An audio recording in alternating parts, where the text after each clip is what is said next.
Сәлем, бүгінгі біздің тақырыбымыз әліпби. Қазақ тілінде 42 әріп бар. Олар А, Ә, Б, В, Г, Ғ, Д, Е, Ё, Ж, З, И, қысқа И, К, Қ, Л, М, Н,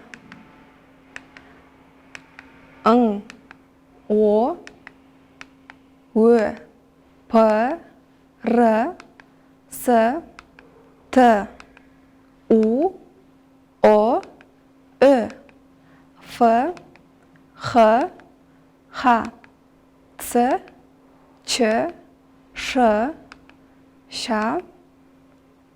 Айыру белгісі.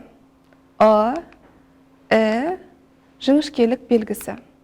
Ә, Ю, Я. Есіңде сақта, қазақ тілінде 14 дауысты дыбыс бар. Олар қызыл түспен белгіленген. Қазақ тілінде 9 төл дыбыс бар.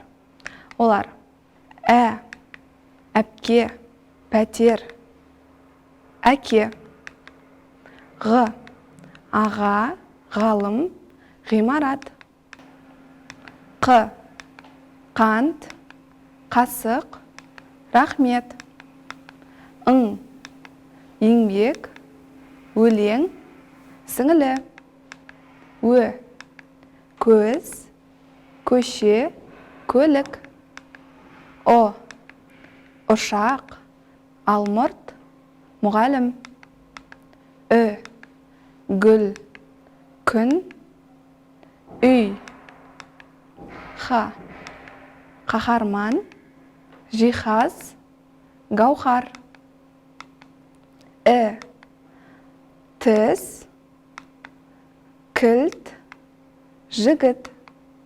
Ендігі тапсырма. Төл дыбыстарды тиісті орнына қой.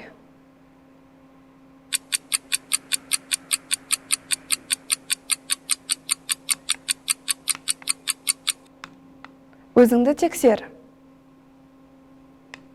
Келесі тапсырма. Сурет пен сөзді сәйкестендір.